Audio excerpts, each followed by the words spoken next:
One of the critical elements in launching a weatherized battle is being able to control rain and unleash floods. The military have had a keen interest in the weather basically since day one. There have been a number of times the military have actually succeeded in developing technology to use the weather. In history, there is a chilling example of a flood that may have been accidentally triggered with a weather weapon. August 15th, 1952, near the small town of Lynmouth, England, a massive rainstorm strikes. The river swells. Scores die. It's estimated that 250 times as much rain fell in a period of 24 hours as normally fell in the entire month. The East Lynn and West Lynn rivers flood their banks. According to the BBC, 90 million tons of water sweep down into the town of Lynmouth. 35 people were killed. Bodies wash out to sea and are never found. Trees are uprooted, forming dams behind bridges, creating walls of water that carry huge boulders into the village, destroying shops, hotels, and homes. Was this just a freak act of nature? The prevailing theory is that it may have been a British military experiment gone bad, as they had been known to be conducting cloud seeding tests around that same time. The British military would be experimenting with cloud seeding for the same reason as any government or military, because if you can control the weather, if you can make it rain, you can have a profound effect on the battlefield. Allegedly, early on the morning of August 15th, 1952, some witnesses had reported seeing Royal Air Force jets flying in the area, at times disappearing from sight high above the cloud deck. Were they on a routine training mission? Or, as some people speculate, were they dumping payloads of silver iodide into the clouds? Silver iodide is one of the most common chemicals used for cloud seeding. It forces the tiny ice crystals that make up the cloud to fuse together. Once enough tiny ice crystals fuse together, they become heavy and fall to the earth in the form of rain. And on that fateful day in August of 1952, rain fell in record amounts. Did the Royal Air Force embark on daring cloud seeding experiments without the public's knowledge?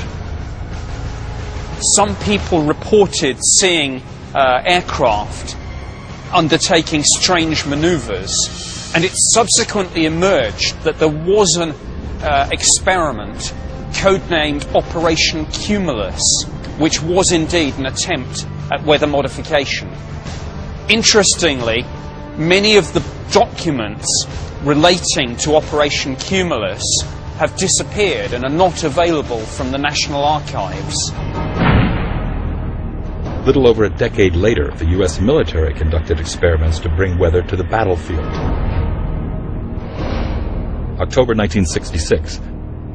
The Vietnam War is in full swing. U.S. military scientists are devising a way to slow down enemy forces using the weather. U.S. had gone from advisor status to in-field combat status, and were not doing well. As a result of not being able to make progress on the ground, the U.S. went to bringing the battle into the atmosphere above the battlefield. The Air Force employed a groundbreaking military directive called Project Popeye. Project Popeye was a weather modification program that involved cloud seeding, and the idea was to produce or exaggerate the monsoon rains that are traditional in that region. Experiments are carried out beforehand with the military aircraft dropping silver iodide crystals in clouds over a strip of the Laos Panhandle, east of the Belovans Plateau in the Sekong River Valley. 50 cloud seeding runs are conducted. 82% of the clouds seeded produce rain within a brief period. So Project Popeye then became Operation Popeye. It became a proper military program during the Vietnam War. The goal of Operation Popeye was to extend the monsoon season and create an inordinate amount of rainfall by seeding clouds over the Ho Chi Minh Trail. The Ho Chi Minh Trail was the primary supply route by which the North Vietnamese Army really supplied its troops that were operating in combat forces operating in South Vietnam, as well as supplying the Viet Cong. So it was the most significant logistical center of gravity to the North Vietnamese, and it was an important strategic objective for the United States and our ally South Vietnam to try to interdict that supply line to cut off those supplies to the enemy. Operation Popeye's objectives are to soften road surfaces on the Ho Chi Minh Trail, cause landslides along roadways, and wash out river crossings. The military had their own catchphrase as a result of this program, and it was "Make mud, not war." They flew over 2,600 missions from a period of 1966 to 1972, and it's believed that it did exacerbate the amount of rainfall and probably extended the monsoon season by 30 to 45 days. It had limited success. They did succeed in generating rain. They did succeed in turning the Viet Cong resupply route into a quagmire of mud. It didn't slow them down a bit. They were bringing the stuff in on bicycles and they just slogged through the mud. Operation Popeye showed that weather can be brought to the battlefield as rain, but can it also be weaponized in the form of a hurricane? Some say it already has. Some people believe that Katrina was weather warfare at its most potent. Weather has been used on the battlefield with only limited success. But the technology is already here, paving the way for a bleak future once it's perfected. And some historians point to one haunting incident as proof. August 23rd, 2005. The National Weather Service is tracking an unassuming storm forming over the Bahamas. A storm this size rarely damages buildings or even takes lives.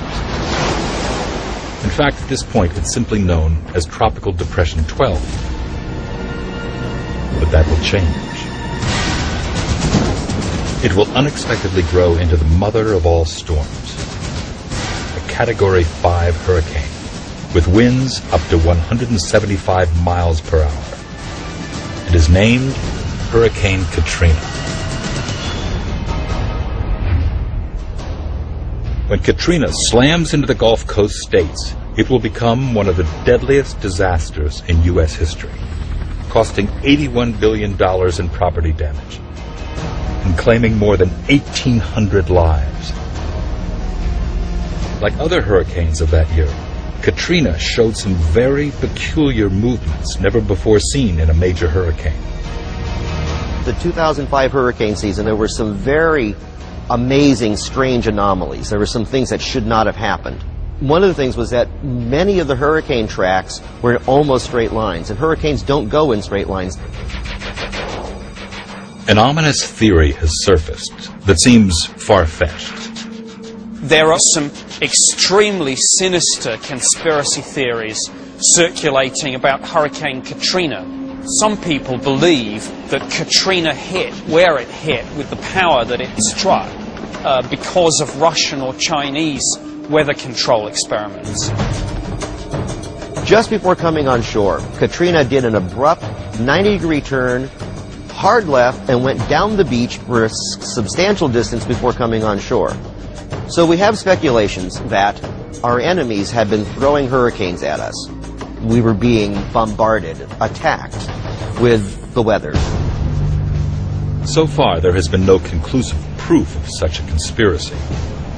Most attribute Katrina's path to the vagaries of a hurricane, but it does illustrate the potential of such a weapon. To control and direct a hurricane gives you power at least equivalent to nuclear weapons. A hurricane could be the ultimate weapon of war. The very next year after Katrina, something strange happened. According to the National Weather Service, not a single hurricane made landfall in 2006. Could the U.S. military be using HAARP to fend off hurricane attacks? An irregular high-pressure zone above the southeastern United States points to this conclusion, according to Jerry Smith. This high-pressure dome has never existed before. It's never been seen to have a high-pressure dome parked over the southeast United States for the entirety of a hurricane season. It's never happened before. And it's happened 3 years in a row now. This high-pressure dome worked like the rubber bumpers on a pinball machine, and every hurricane, like a pinball, hit it and bounced off, safely going back out to sea. The date coincidence of HAARP being completed and this buffer being in effect, I think, is very telling.